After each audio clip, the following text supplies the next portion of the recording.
Bonjour à tous et bienvenue sur Ninon Petra Studio. Je suis enfin de retour, ce n'est pas un mirage.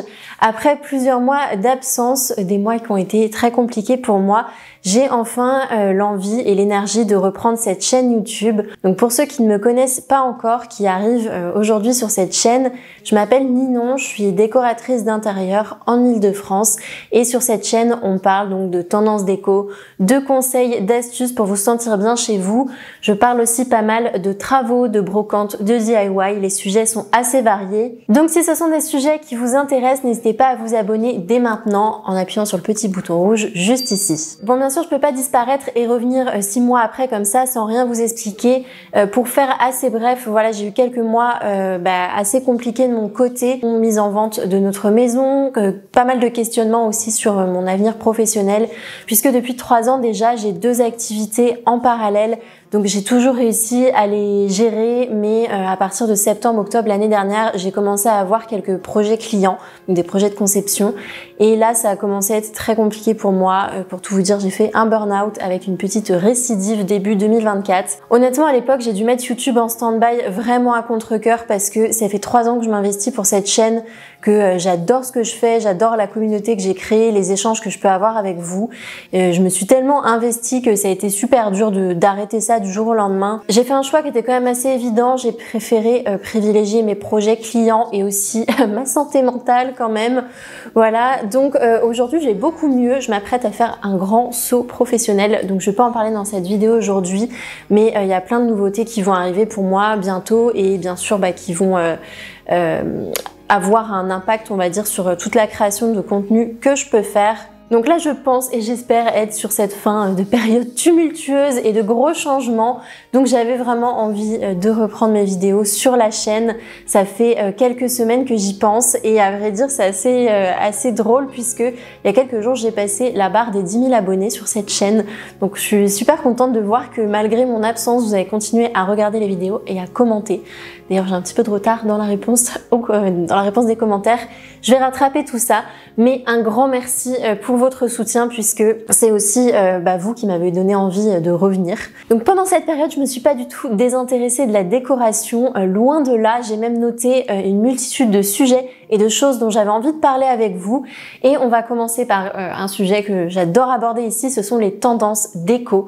Je suis toujours à l'affût des nouvelles inspirations, des thématiques qui influencent la création de produits, les matériaux, les couleurs, tout ça. Donc j'avais envie pour commencer de vous parler des grandes tendances de 2024, ce qu'on va voir là à partir de cet été et de la rentrée et comment vous allez pouvoir les intégrer chez vous. À chaque fois que je parle de tendance, je vous explique un petit peu l'origine de mes recherches. Donc là, c'est vrai qu'en ce moment, on est dans une période assez incertaine avec des tensions sociétales assez complexes. Je pense notamment aux événements politiques au Proche-Orient, mais aussi en France à l'organisation des JO, à l'inflation, tout ça, qui fait que on est dans un état d'esprit un petit peu ambivalent où on va vouloir une chose et son contraire. Il existe beaucoup de tendances à observer et moi, je trouve intéressant de constater que à chaque tendance, il y a toujours son contraire qui existe quelque part. Les tendances en général, elles mutent, elles évoluent, elles se radicalisent ou elles s'effacent, mais elles apparaissent pas comme ça subitement, sans raison. Il y a toujours une origine sociétale qui vient d'un besoin ou d'une envie des consommateurs. D'ailleurs, moi j'ai travaillé en tant que trendsetter pour un grand magasin de mode français et mon job c'était d'analyser et de retranscrire les tendances donc dans le secteur de la mode. Donc depuis quelques années, j'ai transposé un peu toutes ces connaissances sur le secteur de la déco et donc aujourd'hui j'ai décelé 2 grandes tendances dont je vais vous parler. Il y a d'abord le minimalisme organique et ensuite le maximalisme onirique. À première vue, ça peut paraître réducteur de diviser les choses dans 2 cases, mais vous allez voir, il y a plein de subtilités, donc je vais vous expliquer tout ça.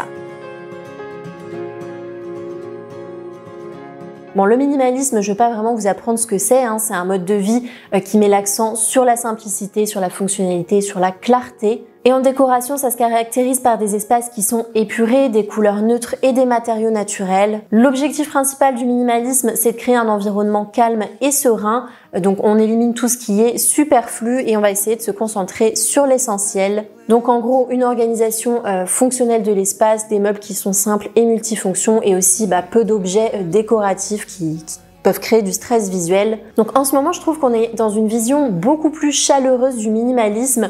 On est totalement sorti de cette période minimaliste froid, tout blanc, tout beige, qu'on voyait beaucoup sur Instagram et que personnellement j'ai détesté.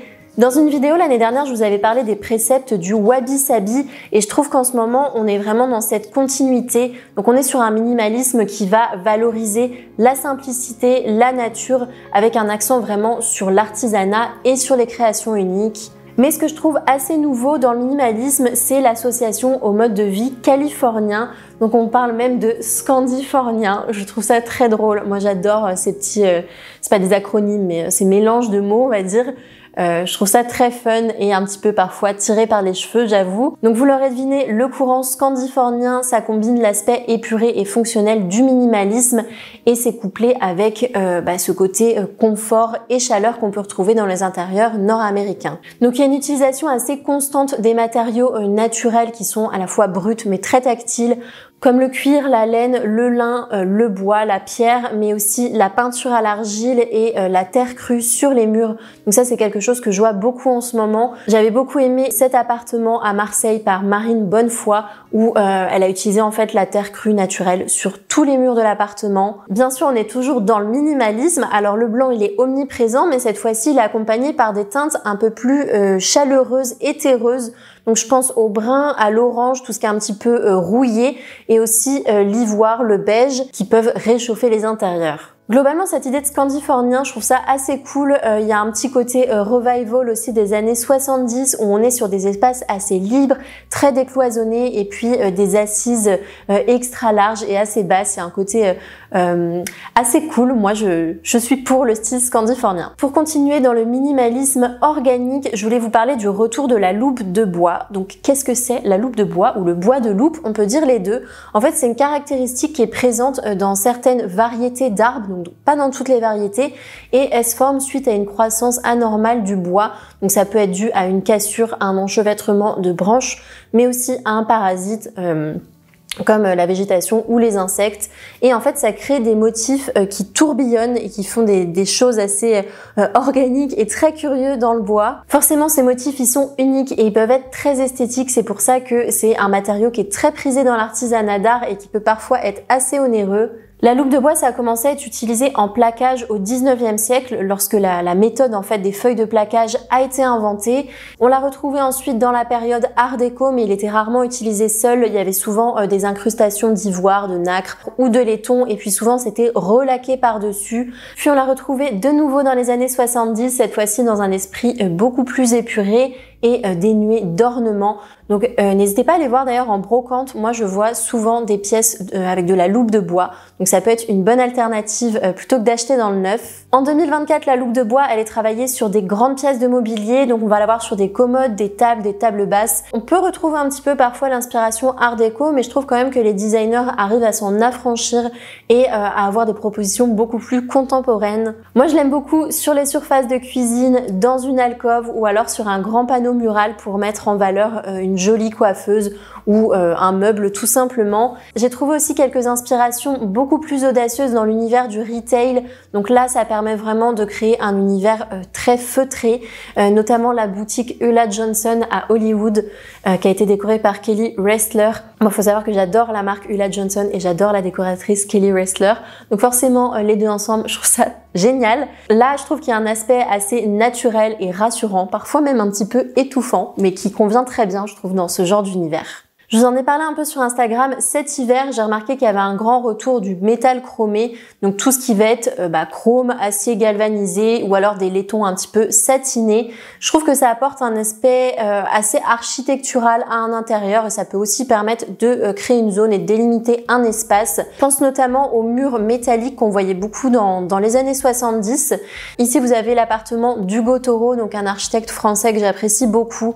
On a vraiment cette idée de brutalité qui vient casser des matériaux très chauds. Donc le chrome, on ne travaille pas du tout sur un look industriel, clinique, un petit peu usine, comme on aurait pu avoir une époque.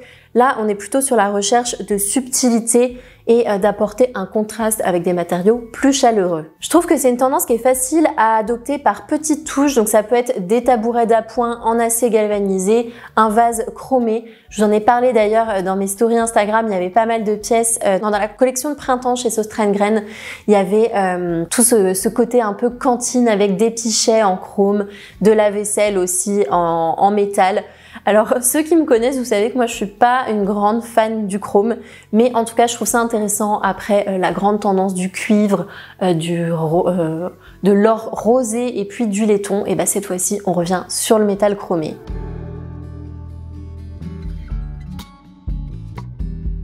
On va maintenant passer sur la tendance totalement opposée, donc j'ai choisi de l'appeler maximalisme onirique.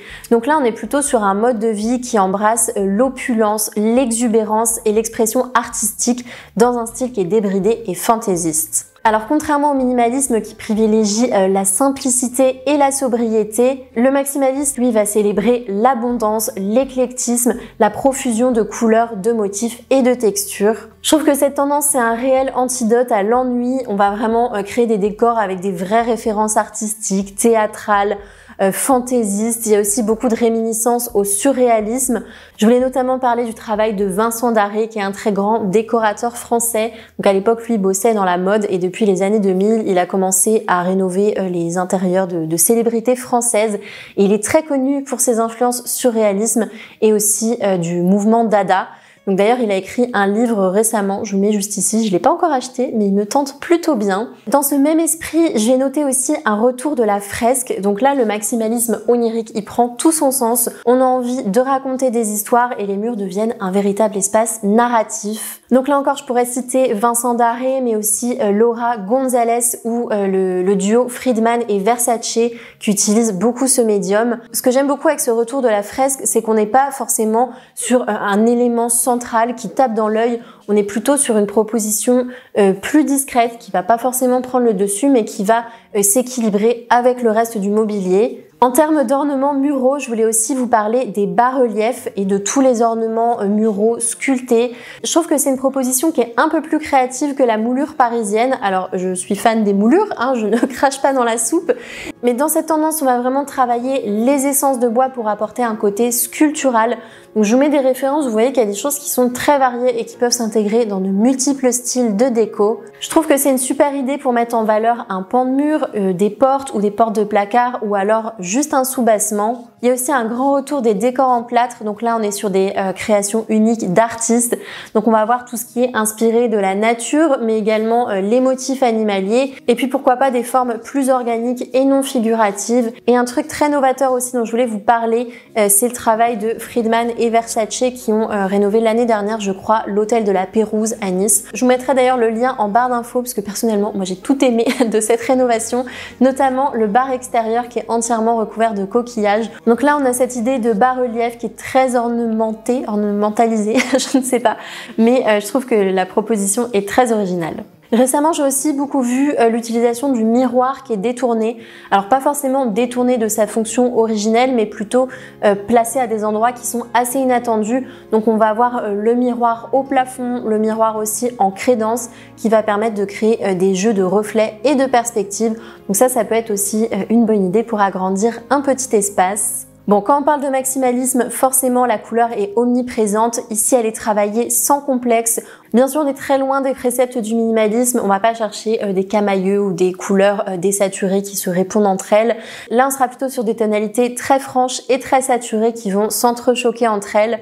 Je pense beaucoup au travail du collectif Uchronia, donc qui est un collectif pluridisciplinaire français qui font à la fois de l'archi, du design, et eux ils ont vraiment pour idée de supprimer la barrière entre la technique et la créativité. D'ailleurs, ils ont été interviewés sur le podcast Décodeur que je vous mets en barre d'infos qui est super intéressant. Je vous parlais de raconter des histoires et de théâtraliser un espace, et pour ça il n'y a rien de mieux que les tapisseries anciennes.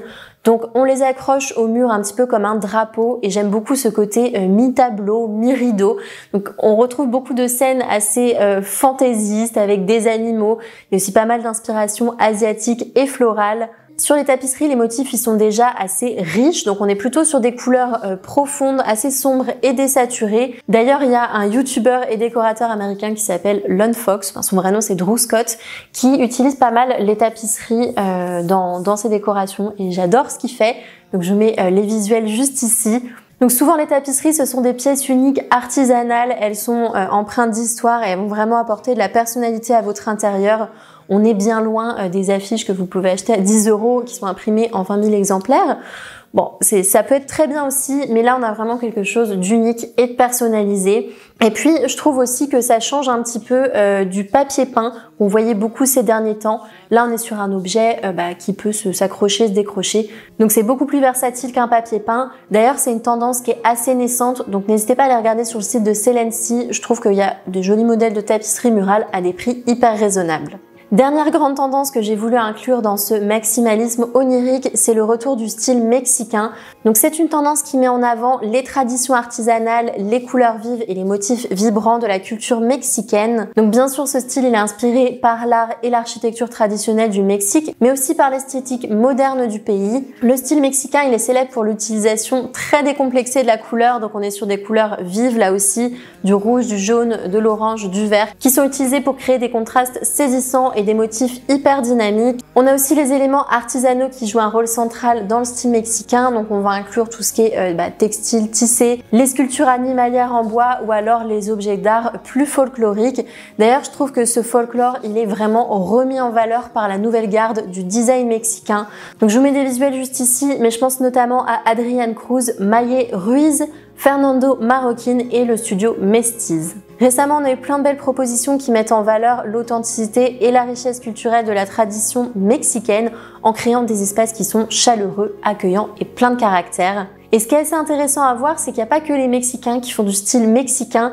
J'ai vu notamment chez l'éditeur danois Beau Concept, la collection de mobilier extérieur qui s'appelle Cancun, et aussi la maison française Madura qui a créé une collection de linge de maison inspirée des richesses mythologiques du Mexique. D'ailleurs, la direction artistique de cette collection est très réussie. Pour conclure, je dirais que ces tendances déco pour 2024, elles offrent une diversité d'options pour pouvoir exprimer sa personnalité et créer des espaces accueillants et uniques. Qu'il s'agisse de choisir la simplicité et l'authenticité du minimalisme organique ou alors l'opulence et la créativité du maximalisme onirique, je trouve que ces tendances, elles reflètent quand même pas mal les aspirations et les influences de notre époque et elles offrent des nouvelles possibilités pour décorer nos intérieurs. Voilà, donc c'est terminé pour aujourd'hui. J'espère que ce sujet vous a plu. Je me suis lancée sur un format assez long pour une reprise et finalement, j'ai pas trop galéré à filmer. Donc n'hésitez pas à me dire ce que vous en pensez.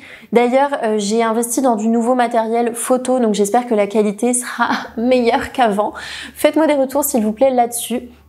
Et aussi, n'hésitez pas à me dire quel sujet vous aimeriez que je traite sur cette chaîne. Allez, on se retrouve très bientôt pour une nouvelle vidéo et je vous souhaite de passer une bonne semaine. Bye!